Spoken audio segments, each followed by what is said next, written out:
24 का चुनाव कई उथल पुथल लेकर आने वाला है। सियासी तूफान से पहले इसके इशारे भी मिलने लगे हैं। सियासी गलियारों में सवाल तैर रहे हैं कि जिस तरह 2019 में अमेठी में कांग्रेस का किला हिला, क्या उसी तरह 2024 में रायबरेली का गढ़ भी बीजेपी के कब्जे में होगा? क्योंकि रायबरेली में बीजेपी कांग्रेस को कड़ी टक्कर देने की तैयारी में है, तो दूसरी तरफ खबर है कि सोनिया गांधी इस बार लोकसभा चुनाव नहीं लड़ेंगी और इसे देखते हुए बीजेपी ने रायबरेली में अपना प्लान तैयार किया है। लेकिन दूसरी तरफ खबर यह भी है कि प्रियंका गांधी यूपी प्रभारी के पद से इस्तीफा दे सकती हैं और बीजेपी को चुनौती देने के लिए इस बार प्रियंका गांधी रायबरेली से चुनावी मैदान में उतर सकती हैं। यानी अब अमेठी के बाद रायबरेली में सियासी संग्राम छिड़ने वाला है और इसी पर आपको दिखाते हैं ये रिपोर्ट।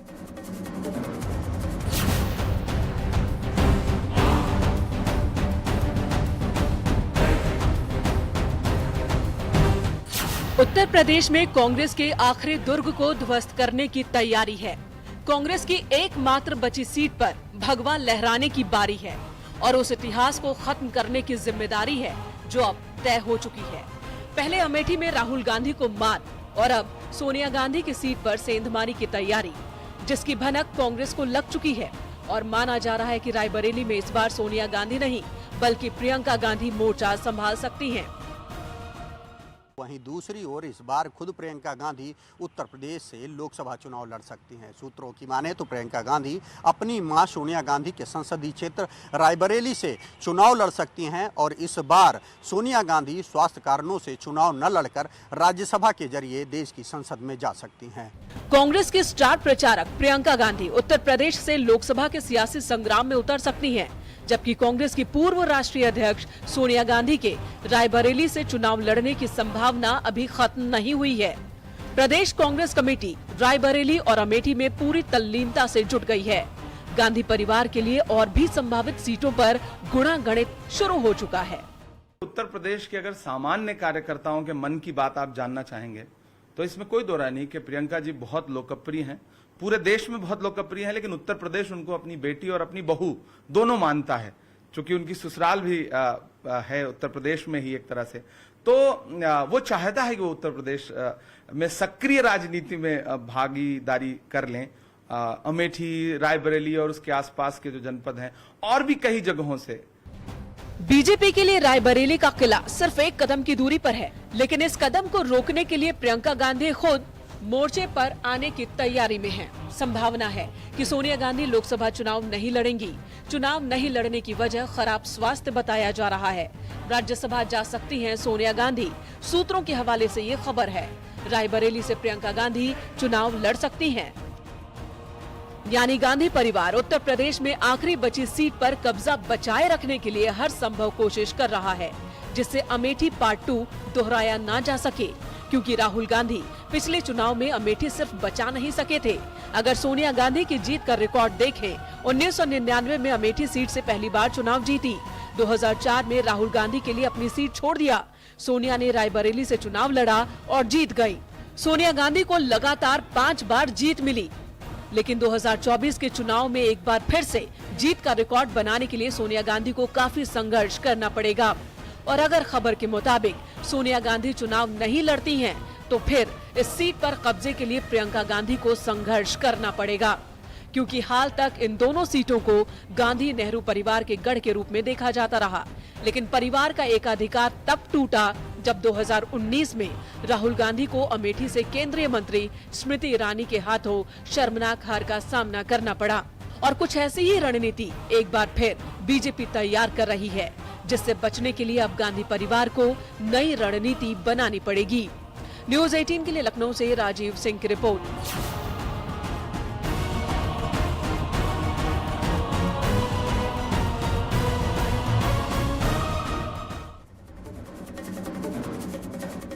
एक तरफ ज्ञानवापी में सर्वे को लेकर 3 अगस्त को फैसला आना है, तो दूसरी तरफ स्वामी प्रसाद मौर्य ने बद्रीनाथ मंदिर को लेकर विवादित बयान दे दिया। रामचरितमानस के बाद हिंदू आस्था पर ठेस पहुंचाने वाले स्वामी प्रसाद मौर्य ने कहा कि बद्रीनाथ 8वीं सदी तक बौद्ध धर्मस्थल था। बौद्ध धर्मस्थल तोड़कर ही मंदिर बनाया गया। बौद्ध मठ को तहस नहस करके यहाँ मंदिर बना।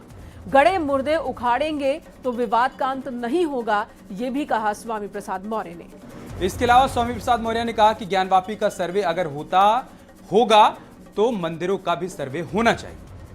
इस मुद्दे पर जब विवाद बढ़ने लगा तो स्वामी प्रसाद मौर्य ने एक और ट्वीट किया और लिखा, आखिर मिर्च सही जगह पर लगी है, अब आस्था याद आ रही है।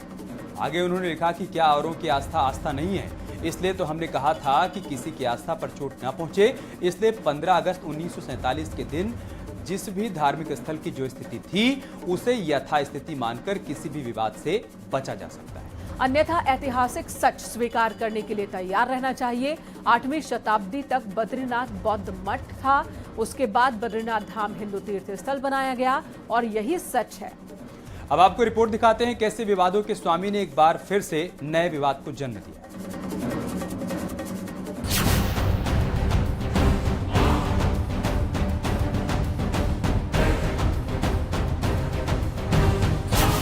पहले रामचरितमानस पर विवादित बयान। ये धर्म के आड़ में देश की महिलाओं, आदिवासियों, दलितों, पिछड़ों को अपमानित करना ही अपना धर्म मानते हैं। रामचरितमानस की कुछ चौपाइयों के हिस्से को संशोधित करने या प्रबंधित करने की हमने मांग की है। फिर संतों के लिए जहरीली जुबान। स्वामी प्रसाद मौर्य की जीभ काटने और सिर काटने की बात कर रहे हैं, वो आतंकवादी नहीं है क्या? वो शैतान नहीं है क्या? वो जल्लाद नहीं है क्या? उनके पेट में दर्द क्यों हो रहा है? और अब हिंदू आस्था पर सियासी बाण। बात एसआई जांच की चलेगी तो आज मंदिर मस्जिद की बात चल रही है, कल मंदिर के पहले क्या था इसकी बात चल सकती है। ये पहचान है समाजवादी पार्टी के नेता स्वामी प्रसाद मौर्य की। जब बोलते हैं सनातन धर्म पर चोट करते हैं, जब मुद्दा उठाते हैं धर्म ग्रंथ, धार्मिक स्थल पर जहर उगलते हैं। और एक बार फिर ज्ञानवापी विवाद के बीच विवादों के स्वामी ने बद्रीनाथ धाम पर विवादित कहानी परोस दी। तो स्वाभाविक रूप से जब बौद्ध मठ पहले था और आज बद्रीनाथ धाम हिंदू तीर्थ स्थल है तो बौद्ध मठ को ही तहस नहस करके बनाया गया ना। स्वामी प्रसाद मौर्य को आपत्ति है ज्ञानवापी के सर्वे से। स्वामी प्रसाद मौर्य को आपत्ति है मंदिर या मस्जिद के डाउट क्लियर से। स्वामी प्रसाद मौर्य को दिक्कत है उस राज से पर्दा उठने से जहां कथित शिवलिंग का दावा हो रहा है, क्योंकि सर्वे समाधान है, लेकिन स्वामी प्रसाद मौर्य के पास सनातन धर्म पर विवाद को जन्म देने का बहाना है, क्योंकि उन्होंने जो कहा, जब कहा, जिससे कहा, उसकी आत्मा चोटिल हो गई। चाहे संत हो या साधु, चाहे मठ हो या मंदिर। विकिपीडिया खोल के देखिए, आज भी स्पष्ट लिखा है कि बद्रीनाथ धाम 8वीं शताब्दी तक बौद्ध मठ था, बौद्ध धर्म स्थल था। तो और शंकराचार्य जी ने इस बद्रीनाथ धाम का स्थापना कराया था। तो स्वाभाविक रूप से जब बौद्ध मठ पहले था और आज बद्रीनाथ धाम हिंदू तीर्थ स्थल है तो बौद्ध मठ को ही तहस नहस करके बनाया गया ना। तो इसीलिए अगर गड़े मुर्दे उखाड़ेंगे तो विवाद का कभी अंत नहीं होगा। स्वामी प्रसाद मौर्य ने बद्रीनाथ धाम पर विवादित बयान दिया और बौद्ध धार्मिक स्थल को क्षतिग्रस्त करने का दावा भी किया, जिस पर अब साधु संतों ने पलटवार किया। जिस तरह से समाजवादी पार्टी के नेता स्वामी प्रसाद मौर्य, जिसको लोग नेबला के नाम से जानते हैं, लगातार विवादित बयान दे रहा है और आश्चर्य है कि अभी तक इसके ऊपर राष्ट्रद्रोह नहीं लगा, जबकि कई बार यह रामायण के विषय में अमर्यादित बयान दे चुके हैं। सनातन धर्म सबसे प्राचीन धर्म है और सनातन धर्म का जब अस्तित्व था तभी बद्रीनाथ मंदिर की स्थापना हुई है और भगवान वहाँ पर विराजमान है। बौद्ध धर्म, जैन धर्म, ये आदि धर्म बाद में आए हैं। अगर उन्हें इतिहास का ज्ञान हो, साहित्य का ज्ञान हो तो वो ऐसी बात नहीं करेंगे। पद और सत्ता छिन जाने के बाद प्रायः व्यक्ति दिवालियापन का शिकार हो जाता है। अखिलेश के स्वामी ने एक बार फिर ठाना है हिंदू आस्था पर चोट से विवाद को बढ़ाना है और उसी मकसद से अब वो बद्रीनाथ धाम पर विवादित टिप्पणी कर रहे हैं। दरअसल स्वामी प्रसाद मौर्य इस बात से परेशान हैं कि ज्ञानवापी परिसर का सर्वे क्यों हो रहा है। उन्होंने कहा, सर्वे होना है तो फिर केवल ज्ञानवापी का ही क्यों, देश के सभी हिंदू मंदिरों की भी जांच होनी चाहिए। हिंदू मंदिर बौद्ध मठों को तोड़कर बनाए गए हैं। बद्रीनाथ धाम 8वीं सदी तक बौद्ध धर्मस्थल था, यानी पहले रामचरितमानस पर टिप्पणी के बाद माहौल खराब करने वाले स्वामी प्रसाद मौर्य एक बार फिर उसी पैटर्न पर विवाद को जन्म दे रहे हैं, जिससे खास धर्म के लोगों को साधा जा सके और अखिलेश यादव के MY समीकरण को और पुख्ता किया जा सके। इसके लिए मंदिर पर टिप्पणी से भी वो नहीं चूक रहे। देखिए, बद्रीनाथ धाम और ये बद्री स्थान पूरी दुनिया के लोगों के लिए आस्था और श्रद्धा का केंद्र है। और जिस प्रकार से स्वामी प्रसाद मौर्य जी का बयान आया है वो बहुत दुर्भाग्यपूर्ण है। और वह जिस गठबंधन के वो हिस्से हैं, ये स्वाभाविक है कि उनका बयान इस प्रकार का आना ही है, क्योंकि जो हर चीज को बांटने पर विश्वास करते हैं और तुष्टीकरण पर विश्वास करते हैं, इसलिए कोई आश्चर्य नहीं है। लेकिन उनके नाम के आगे स्वामी हैं, कम से कम उनको ऐसे बयान देने से पहले सोचना चाहिए। खैर, स्वामी है कि मानते नहीं, लेकिन इतने ज्वलंत मुद्दे पर टिप्पणी उनकी पार्टी के लिए ठीक नहीं, क्योंकि अब साधु संतों ने स्वामी मौर्य को लेकर समाजवादी पार्टी को नसीहत दे दी है। Bureau report, news 18।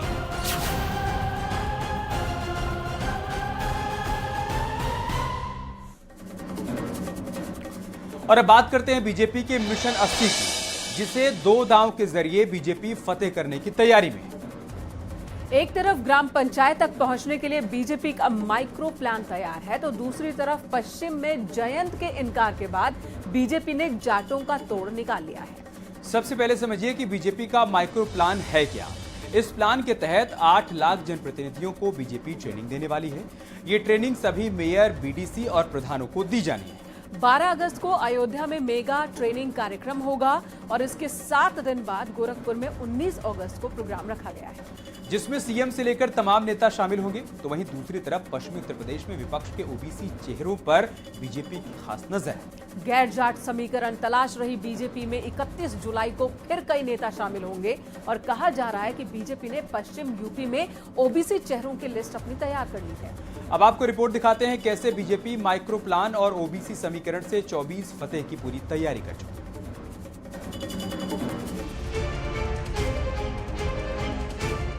24 के चक्रव्यूह को भेदने के लिए बीजेपी क्या तैयारी कर रही है, अगर ये समझना चाहते हैं तस्वीरों के मायने समझिए। यूपी में मिशन 80 के लिए बीजेपी ने एक खास प्लान तैयार किया है। इसके लिए बीजेपी 2 मेजर फैक्टर पर काम कर रही है। पहला है माइक्रो प्लान और दूसरा है पश्चिमी यूपी में नया जातीय समीकरण। अब जिन तस्वीरों को देख रहे हैं वो बीजेपी के माइक्रो प्लान का हिस्सा है। इसके तहत 12 अगस्त को अयोध्या में ये कार्यक्रम होगा। वहीं गोरखपुर में 19 अगस्त को इससे जुड़ा प्रोग्राम किया जाएगा, जिसमें सीएम से लेकर डिप्टी सीएम तक मौजूद रहेंगे, जबकि तमाम बड़े बीजेपी नेता भी कमान संभालेंगे। बीजेपी ने मिशन 80 को जीतने के लिए एक माइक्रो प्लान तैयार किया है। दरअसल भारतीय जनता पार्टी अब यूपी की सभी 80 सीटों को जीतने के लिए सभी निकायों के, पंचायतों के, यानी कि जिला पंचायत से लगा के बीडीसी, महापौर से लगा के प्रधान तक को प्रशिक्षण देगी। अब जरा 24 फतेह का बीजेपी का माइक्रो प्लान भी समझ लीजिए। इस प्लान के तहत बीजेपी के 8 लाख जनप्रतिनिधियों को ट्रेनिंग दी जाएगी। इस ट्रेनिंग में मेयर, बीडीसी, प्रधानों को प्रशिक्षित किया जाएगा। 12 अगस्त को अयोध्या और गोरखपुर में 19 अगस्त से ट्रेनिंग शिविर आयोजित होंगे। यानी 80 में 80 सीटें जीतने के लिए अब बीजेपी पंचायत स्तर तक उतर चुकी है। 5 अगस्त से गाजियाबाद से कार्यक्रम शुरू होगा और उत्तर प्रदेश के सभी 6 संगठनात्मक क्षेत्रों में यह अभियान चलेगा प्रशिक्षण का। इसमें मुख्यमंत्री योगी आदित्यनाथ, दोनों डिप्टी सीएम, इसके अलावा भारतीय जनता पार्टी के प्रदेश के अध्यक्ष भूपेंद्र चौधरी, महामंत्री संगठन मौजूद रहेंगे। बीजेपी लोकसभा चुनाव से पहले उत्तर प्रदेश में प्रशिक्षित कार्यकर्ताओं की एक बड़ी फौज तैयार कर रही है। अब बीजेपी के दूसरे प्लान की बात करते हैं, जिसने पश्चिमी यूपी में नए समीकरण के संकेत दे दिए हैं। ये तस्वीरें चंद दिन पुरानी हैं, लेकिन इसके मायने बेहद व्यापक।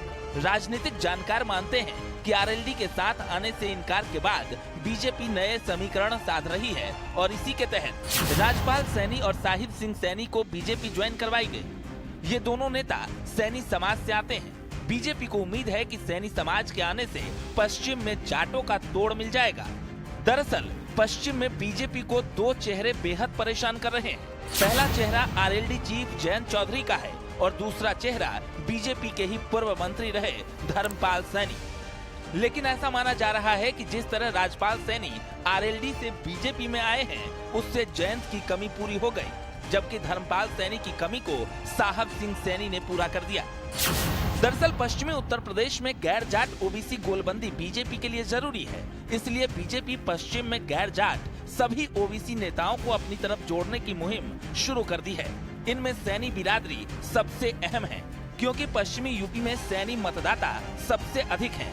यानी बीजेपी एक तरफ माइक्रो प्लान के जरिए ग्राम पंचायत स्तर तक अपनी पकड़ मजबूत कर रही है, तो दूसरी तरफ पश्चिम में गैर जाट का नया समीकरण तैयार कर मिशन 80 को फतह करने में जुटी है।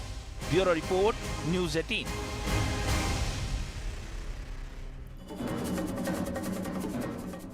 अलीगढ़ मुस्लिम यूनिवर्सिटी यानी कि AMU, देश की सियासत में AMU का नाम जितना उछलता रहता है, अब यहाँ की सियासत में भी उतना ही बड़ा उलटफेर होने वाला है।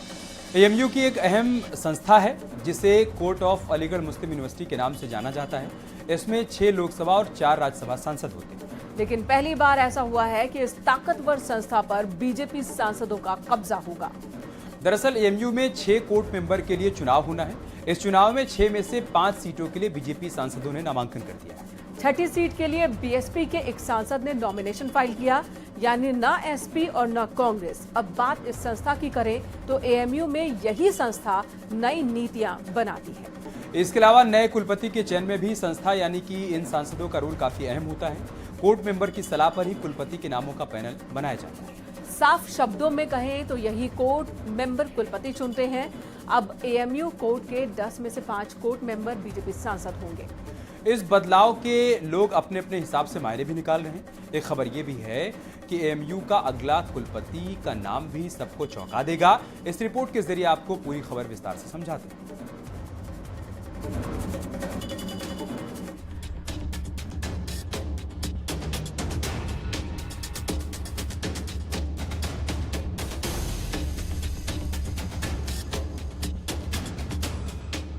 मुस्लिमों के नाम पर सियासत करने वाले, खुद को अल्पसंख्यकों का रहनुमा बताने वालों को जब मौका AMU में कोर्ट मेंबर बनने का आया तो अखिलेश से असदुद्दीन ओवैसी तक, प्रियंका गांधी से शफीकुर रहमान बर्र तक सबने अपना हाथ खींच लिया। लेकिन बीजेपी यहां भी बाजी मार गई। अलीगढ़ मुस्लिम यूनिवर्सिटी में कोर्ट मेंबर के तौर पर बीजेपी के 5 सांसदों ने नामांकन दाखिल किया है। AMU में 6 कोर्ट मेंबर के लिए होने वाले नामांकन में BSP सांसद कुंवर दानिश अली ने भी अपना नामांकन दाखिल किया।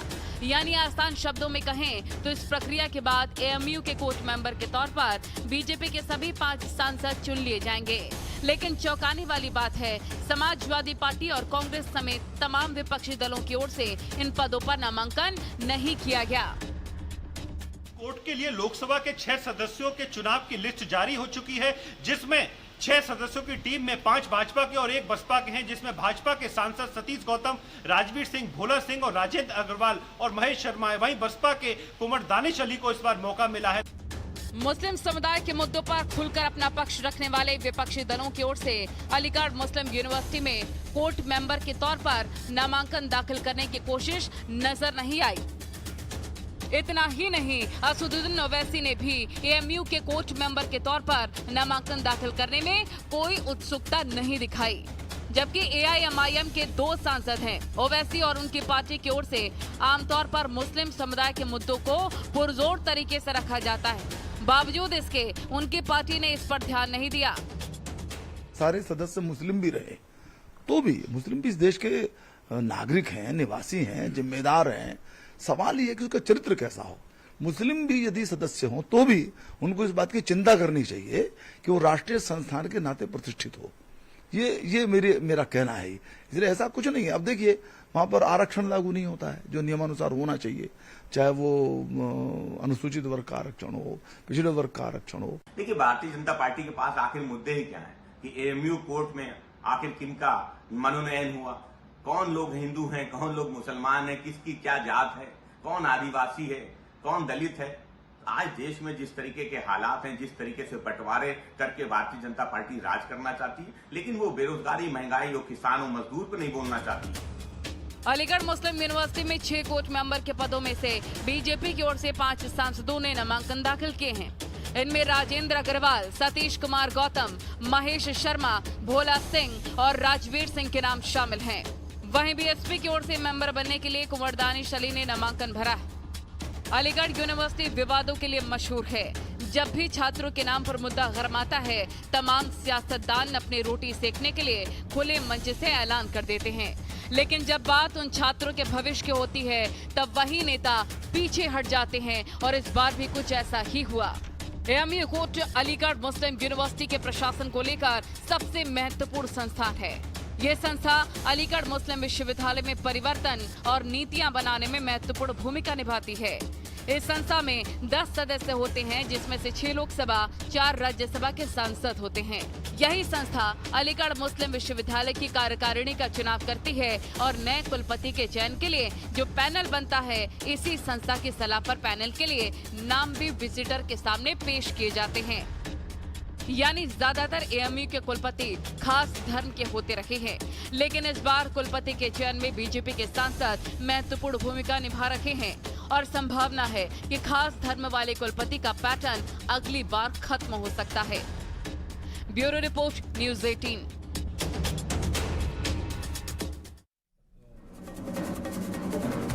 जाने माने लेखक और पूर्व राज्यसभा सांसद बलबीर पुंज की किताब नैरेटिव का मायाजाल का संघ सर कार्यवाह दत्तात्रेय होसबोले और केरल के राज्यपाल आरिफ मोहम्मद खान ने विमोचन किया। दिल्ली में आयोजित कार्यक्रम में आरिफ मोहम्मद खान ने कहा कि मठों और बिल्डिंग बनाने से कुछ नहीं होता, बल्कि विचार से देश और समाज में परिवर्तन आता है।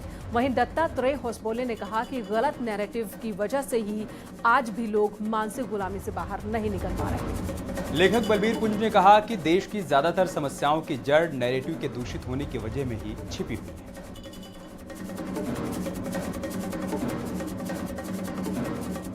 पर विमर्श वो नहीं कहता जो नैरेटिव कहता है। तो अंतोगत्वा निर्णय हुआ कि नैरेटिव का मायाजाल ही ठीक रहेगा। मैं इस बात का जिक्र इसलिए कर रहा हूं कि ये जो शीर्षक के ऊपर हमको दिक्कत हुई, वही भारत का संकट है और उसीलिए ये किताब भी है। जब मैंने इसको समझने की कोशिश की, जितना मैंने कोशिश की, उतना ही मेरा विश्वास, मेरी जिसे प्रशंसा कहनी चाहिए या कहना चाहिए कि दिल पे गहरी छाप पड़ती गई सनातन परंपरा की। जब ये समझने की कोशिश की कि मैं कौन।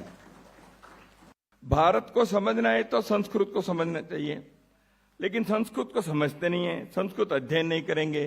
संस्कृत तो मृत भाषा है, तो इसलिए संस्कृत कहना है तो वो तो ब्राह्मणों की भाषा है। संस्कृत तो शोषण करने वाली भाषा है। यानी कितने प्रकार के चीजें पिछले 100-150 साल से, खास करके पिछले 75 वर्षों में स्वतंत्र भारत के स्वतंत्रता के बुद्धिजीवी लोगों ने दुनिया के सामने परोस दिया। और यहां रुकेंगे एक छोटे से ब्रेक के लिए। खबरें जारी हैं, बने रहिए हमारे साथ।